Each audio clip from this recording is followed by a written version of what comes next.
እግዚአብሔር ይመስገን። እግዚአብሔር መልካም ነው። እግዚአብሔር አዋቂ ነው። በህይወቴ እኔ እንደዛሬ ተደስቼ አላውቅም። ጌታ ኢየሱስ ምስክሬ ነው። በጣም ነው ደስ ያለኝ። በቃ በጣም ጆዬ ተፈታ። እግዚአብሔር ይመስገን። እንኳን ደስ አላችሁ፣ እንኳን ደስ አላችሁ።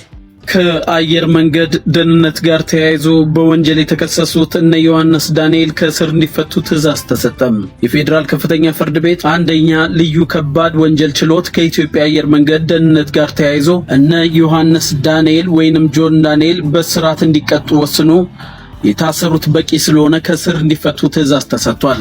የፍትህ ሚኒስቴር የተደራጀና ድንበር ተሻጋሪ ጉዳዮች አቃቢ ሕግ በዮሐንስ ዳንኤል፣ ጆን ዳንኤል፣ አማኑኤል መውጫ፣ ናትናኤል ወንደሰን፣ ኤልያስ ድሪባና ይዲዲያ ነጻነት ላይ በነሐሴ 16 ቀን 2016 ዓ.ም ከምሽቱ በግምት 3 ሰዓት ተኩል አካባቢ ላይ ከአዲስ አበባ ከተማ ወደ መቀሌ ከተማ ለመጓዝ አውሮፕላን ለበረራ ዝግጁ ቢሆንም የአየር ሁኔታ ለበረራው አዳጋች በመሆኑ በረራው ቢደረግም የሚደርሰውን ከባድ አደጋ ለመከላከል ጉዞ ተሰርዞ መንገደኞች ከአውሮፕላኑ እንዲወርዱ ሲነገራቸው በረራው በግድ መደረግ አለበት አንወርድም በማለት ቀሪ ተሳፋሪዎች እንዳይወርዱ በመከልከል አሳድመዋል በሚል ዝርዝር ጠቅሶ ክስ አቅርቦባቸው ነበር። በተጨማሪም አቃቢ ሕግ አንደኛ ተከሳሽ ጆን ዳንኤል ላይ በሶስተኛ ክስ የኮምፒውተር ወንጀል ለመቆጣጠር የወጣውን አዋጅ ቁጥር 958 2008 አንቀጽ 13 ንዑስ አንቀጽ 3 ስር የተመለከተውን ድንጋጌ በመተላለፍ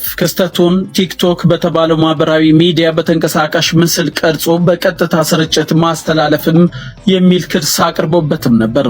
ተከሳሾቹ በተከሰሱበት የህግ አንቀጽ ጥፋተኛ የተባሉ ሲሆን የአቃቢ ሕግን የቅጣት ማክበጃና የተከሳሾችን የቅጣት ማቅለያ መርምሮ ውሳኔ አስተላልፏል። በዚህ መሰረትም ተከሳሾቹ የተከሰሱበት የህግ አንቀጽ ቀላልና እስራትን የሚያስከትል በመሆኑ አንደኛ ተከሳሽ በ1 ዓመት ከ4 ወር፣ ሁለተኛ፣ ሶስተኛና ስድስተኛ ተከሳሾች በ8 ወር እንዲሁም አራተኛ ተከሳሽ በ10 ወር እስራት እንዲቀጡ ወስኗል። በመሆኑም ተከሳሾቹ በእስር ላይ የቆዩበት ጊዜ ተሰልቶ ተከሳሾቹ እንዲፈቱ የፌዴራል ከፍተኛ ፍርድ ቤት አንደኛ ልዩ ከባድ ወንጀል ችሎት ውሳኔ አስተላልፏል።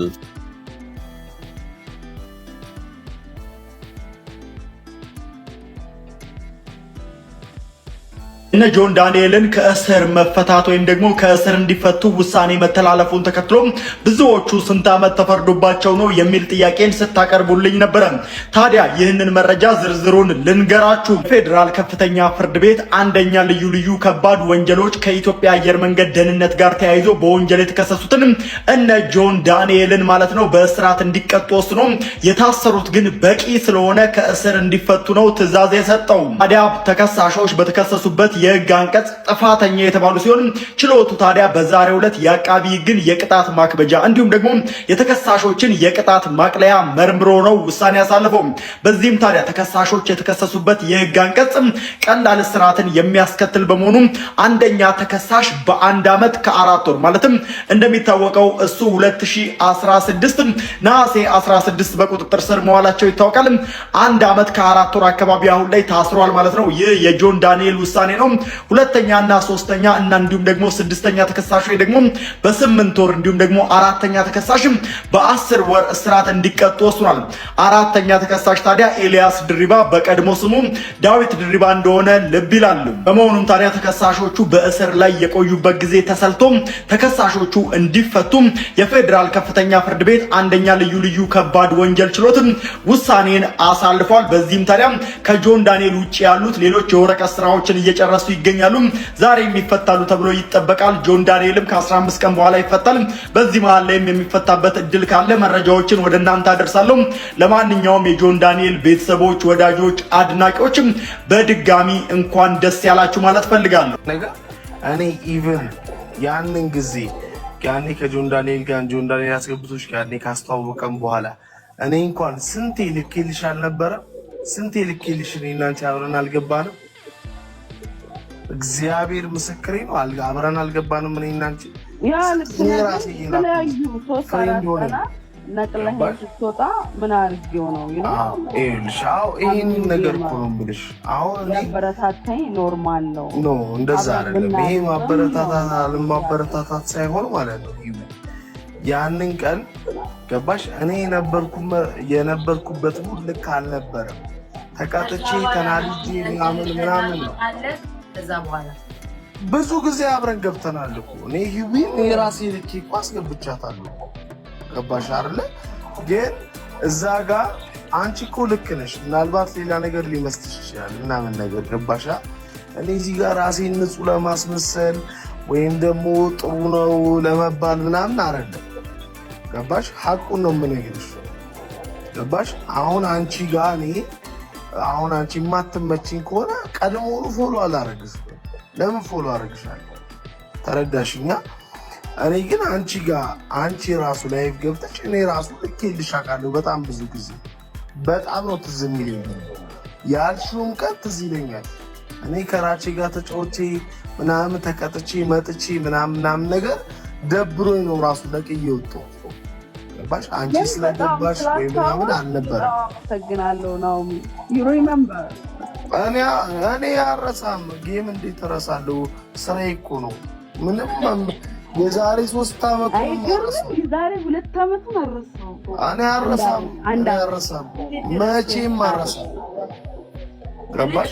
ሰዎች ግን አሁን ምን አለ ሰዎች እንደዚህ ብለሽ ስታወሪ አንቺ ልክ ላይቭ ላይ እንደዚህ ብለሽ ስታወሪ ምን አለ መሰለሽ የትላንትና ይመስላችኋል፣ የዛሬ ሳምንት ይመስላችኋል ምናምን ነገር ገባሻ? ልክ እንደዛ ሲመስላቸው ምን መሰለሽ ልክ ሪከርድ ተደርጎ ይለቀቃል። ከዛስ ሰዎች መቦጨቅ ይጀምራሉ። እንደዚህ ማለት ምክንያቱም አብዛኛው ሰው አይረዳም። አሁን እንደዚህ የጌም ጉዳይ ምናምን ነገር አይገባውም። ተረዳሽ? እና ልክ አንቺ እንደዚህ ብለሽ ስታወሪ የዛሬ 2 ዓመት ነገር ነው። የጃኒን ብትይ የኔን ብትይ የዛሬ 2 ዓመት ነገር ነው። ጃኒን ብትያት እኔ ለጃኒ ጠበቃ መቆሜ ምናምን ሳይሆን ማንም ሰው ማለት ነው ልክ የሚያውቀው ሰው ሲያስቀጣው ምናምን ነገር ይደብረዋል። ተረዳሽ? እሷም ቢሆን በዛ አንጻር ነው እንጂ የሆነ ነገር ልትልሽ የምችለው የሆነ በክፋት አስባ ወይ ምናምን አይደለም። እኔም በሆን ደግሞ ተቃጥቼ በጣም ተናድጄ ወጥቼ ምናምን ልክ ጆንዳኔ ሲያስገባኝ በቃ ነቅዬ ወጣሁ። ገባሽ? ሌላ ነገር አይደለም፣ ከክፋት ነገር አትይ። እኔ ፍሬንድ ራሱ ነበርና ሳይሽ እንደው ጌታ ምስክር የሆነ ቀን ላይ አይቼሽ እንዴ ከዚህ ልጅ ጋር ፍሬንድ አልነበርንም እንዴ ምናምን ብዬ አይ ቲንክ ብሎክ አድርገሽ መሰለኝ ፎሎ የራሱ የለም እና ሌላ ነገር አይደለም። እንደዛ አታስቢ በፍጹም። እሺ ናሆሜ ይኸውልህ ሁላችንም አንተም ሌሎቹም ብዙ ቤታንም ጨምሮ ብዙ መወዳችሁ ላይቫችሁንም ቪዲዮቻችሁንም እከታተላለሁና አካውንታችን ትልልቅ ነው፣ ለበጎ ነገር እንጠቀምበት ለማለት ነው። ሶሪ ናሆሜ ካስከፋው የታያንቺ ማመሰግናለሁ። እኔ በሶሻል ሚዲያ አይከፋኝም፣ ምክንያቱም የሰውን ነገርም አውቀዋለሁ። ገባሽ? የሆነ ሰው ዛሬ ይሰድብሻል፣ ነገ ደግሞ አብሮሽ ይሆናል ምናምን። ይሄ ሶሻል ሚዲያ እኮ ክለብ ነው። ሶሻል ሚዲያ ናይት ክለብ ነው። አንዱ ይረግጥሻል፣ ለሚረግጥሽ አዎ ያው የተረዳሽ ይመስለኛል። ያው ከዚህ በፊት አስገብቶሽ ከነበረ ምናምን ያን ቀን ደግሞ ለቅሞ ሲወጣ ወይ ተናዶ ለነገር ሆኖ እንጂ ከዚህ በፊት ባይፈልግሽ ባይወድሽ ኖሮ አያስገባሽም፣ ከጭሩሽም አይስብሽም ነበርና ያለው ነገር ነገሮችን አናመላልሳቸው። ዋናው ዛሬ ፎሎ አድርጌሻለሁ ለባንዱ አንድ ልጅ የማይታወቅ ነበረ ማለት ነው። አንድ ልጅ ቅርብ ትንሽ ድሙሽ ያላል ልጅ ነበረ።